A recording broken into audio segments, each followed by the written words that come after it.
नमस्कार, आप देख रहे हैं न्यूज 24 आज तक डिजिटल, जहां हम आपको तमाम खबरों से रूबरू कराते हैं, चाहे खबरें प्रदेश की हों या देश की हों। हर खबरों को हम आप तक पहुंचाते हैं। चलिए इसी के साथ आगे बढ़ते हैं और देखते हैं आज की खबर में क्या कुछ है।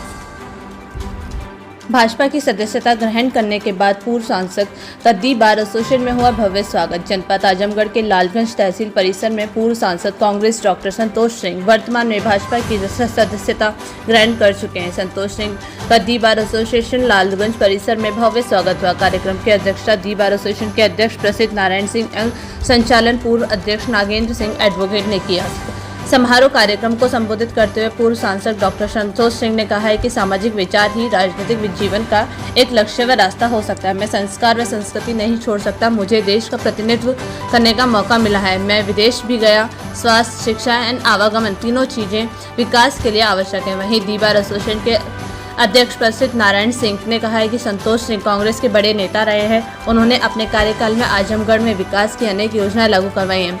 आपके प्रयास से आजमगढ़ में नवोदय विद्यालय की स्थापना कार्यक्रम को राजेंद्र सिंह खन्ना, हरि यादव, कामरेड हादी मलिक, कृष्ण कुमार मोदनवाल सहित अन्य लोगों ने संबोधित किया। इस अवसर पर दी बार एसोसिएशन के अध्यक्ष प्रसिद्ध नारायण सिंह, नागेंद्र सिंह, राजनाथ यादव, राजेंद्र सिंह खन्ना, कृष्ण कुमार मोदनवाल, राजेश सिंह, अरुण सिंह अमलिया, हरि यादव, संतोष सिंह, राम स्वास्थ्य राम, सुनील श्रीवास्तव, इंद्रभान चौबे, कमांडरेड हादीराम अली, नीरज पांडे, सुधांशु सिंह एंड देवेंद्र पांडे, भोला गुप्ता आदि विशेष रूप से उपस्थित रहे।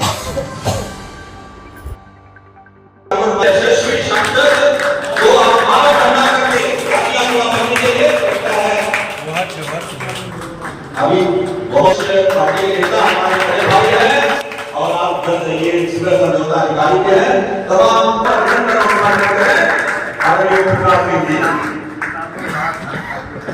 डॉक्टर साहब का माला पहना करके आप हार्दिक स्वागत है। माला पहना करके डॉक्टर जी का स्वागत करें। डॉक्टर हरि यादव आप कहना चाहिए जो बड़े से बनता है स्वागत करें। की धरती पर आप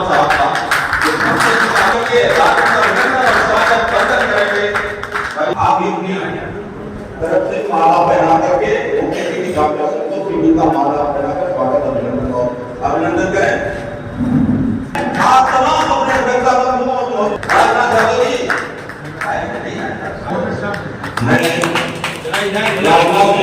माला फोटो में आप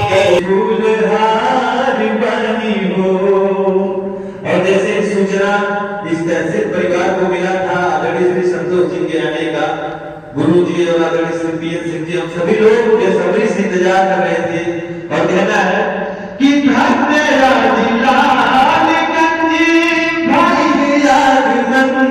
से अरे कहिया लगौरे बा सब बड़ा हो बे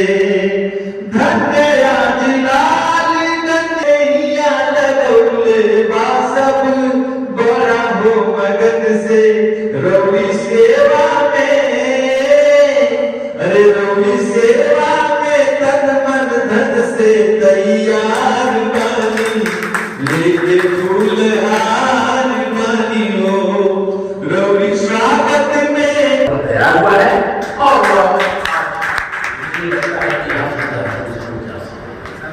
तो आज मेरे कहने का मतलब कि आदमी के जीवन आना सबको है, जाना सबको है, न कोई अमर है न कोई कुछ है। लेकिन अगर कोई काम वो कृषि मंडी उंडी जैसे हजारों काम उसका कोई मतलब ही नहीं।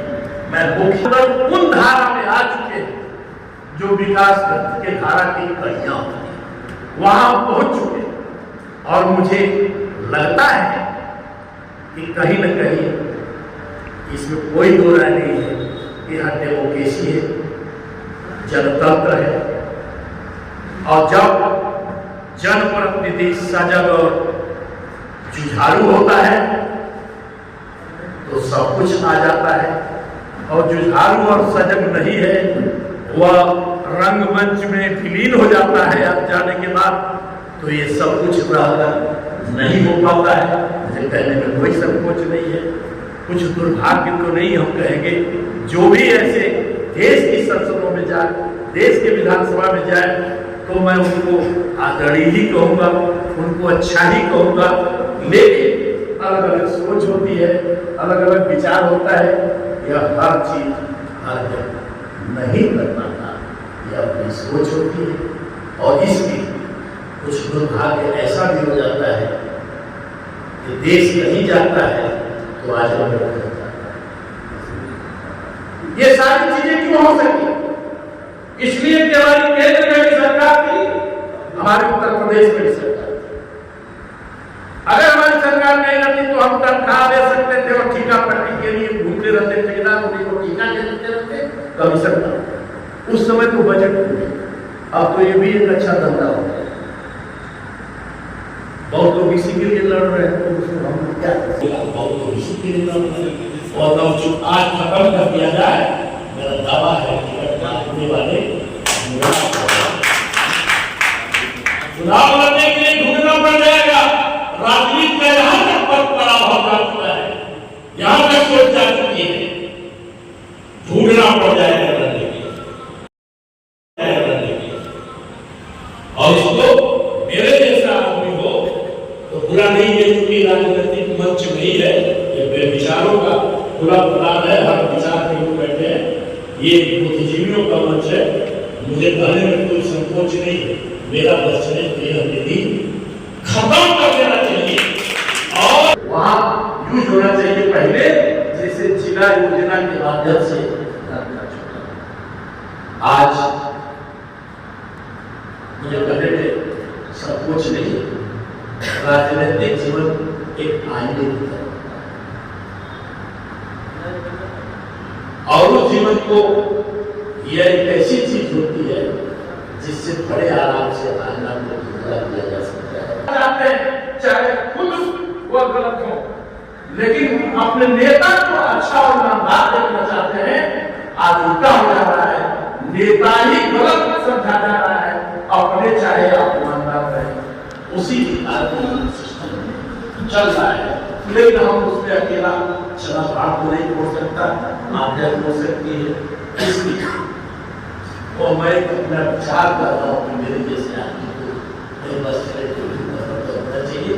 आज मैं उस बात पर आऊँगा कि मैंने इसलिए कांग्रेस की तरफ विचार किया था से, और मैंने बहुत कुछ किया। अब मुझे कहने में यह नहीं कहने जा रहा है भारतीय जनता पार्टी में आ गया हूँ, यह भी नहीं कहने जाऊंगा कि कांग्रेस ने कुछ किया है। कांग्रेस ने जो साझा बनाया, उस साझे को परिवर्तित कर करके आज ईंट तैयार हो रही है और इमारत बन रही है। हो सकता है वह साझा पुराना हो गया हो, वक्त पर मॉडल के अनुसार साझा अगर बदला न जाए तो मैं समझता हूं कि वह साझा इमारत बन जाए, कहीं कोई झोपड़े का मकान तक नसीब दिया जाए। इसलिए ये भी जरूरी है, ये भी आवश्यक है। मैंने महसूस कुछ सालों से 9 नेता रहे, 9 कांग्रेस पार्टी की सोच रहे, 9 नियत रहे, न विचारधारा रहे, जिसके खिलाफ कांग्रेस क्षेत्रवाद के खिलाफ थी, जातवाद के खिलाफ थी, भाषावाद के खिलाफ थी और आतंकवाद नस्लवाद के खिलाफ थी। और देश को एक इससे ऊपर होकर देश को बनाने की बात करती थी, सोचती थी और उसी पर आगे बढ़ती थी। अखंडवाद की कल्पना हम भी बोलते थे कि जो कांग्रेस के आज दुर्भाग्य है कि कांग्रेस जैसी नेशनल पार्टी आज जातिवाद के पीछे खड़ी हो गई, आज भाषावाद के पीछे खड़ी हो गई, आज क्षेत्रवाद के पीछे खड़ी हो गई, आज नक्सलवाद के पीछे खड़ी हो गई, कहीं कहीं आतंकवाद की समर्थन करने वाले लोगों के पीछे खड़ी हो गई। आशंका होती है कि कांग्रेस सत्ता के लिए ये नेतृत्व क्या करना चाह रहा है। इसलिए मेरे जैसे आदमी को मन विचार आया, टिकट बढ़ चुका था, ऐसा नहीं कि मैं टिकट लेने आ गया, टिकट तो बढ़ चुका था। जब मेरे सामने विचार आया, प्रस्ताव आया, आप क्या कहेंगे? आप जैसा आदमी कुछ कर नहीं पा रहा है और उसका उपयोग होना चाहिए। अगर आप चीज समझे तो आप हमें, मुझे चिंतन किया और मुझे लगा कि आज जितने सबका साथ के नारे के साथ जो तमाम कामों को नहीं गिनाऊंगा, जो आज हो रहा है, मुझे लगता है इस देश में वही कुछ कर सकता है और राष्ट्र की भावनाओं के साथ चल सकता है, जो कश्मीर से कन्याकुमारी तक और आसाम से महाराष्ट्र, जो लड़ रहा हो, जिसकी विचारधाराओं का लोगों में जन्म हो चुका हो, पढ़ रहा हो, आज वही पार्टी इस देश की राष्ट्र को एक करके आगे बढ़ सकती है और उसकी मजबूरी भी होगी सबका साथ, सबका विकास और सबका विश्वास, और उसी आधार पर देश की राष्ट्र का निर्माण किया भी जा सकता है और अखंडता को रखा भी जा सकता है।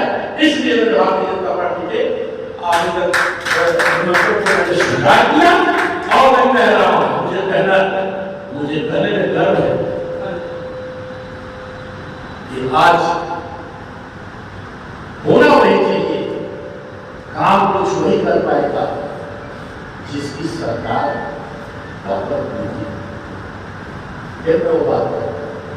यहां आप कर लीजिए जो भी हो, 4 जुट का नारा वाला लगा लीजिए। अब पहले ही आपका, पहले ही पीडीए पता नहीं क्या क्या पहले ही बांट दे रहे हो, बांट के जा ही रहे हो। इसका मतलब दूसरे की जरूरत नहीं है, राजनीति फिर पहले ही आप जब बात कर रहे हो तो सबकी बात ऐसे सोचो, सबके बारे में कैसे सोच सकते हैं? यहाँ अनेक जाति है, अनेक धर्म है, अनेक मजहब है, अनेक भाषा है, अनेक जात है, अनेक वेशभूषा है, अनेक बोली बोलने वाले हैं, छोटे हैं, बड़े हैं, गरीब हैं, अमीर हैं, वो अच्छे हैं, बुरे हैं। ये संगम है, देश एक बागवानी है जिसमें हर तरह के फूल खिलते हैं। इसलिए वह देश एक बागवानी के रूप में राष्ट्र कहा जा रहा है। उसका निर्माण कैसे? जब आप परिवार के साथ ही चलते, मुझे लगा नहीं इसमें संभव है, इसलिए मैं उस पर आया और आप लोग स्वागत किए। तो मैं आपको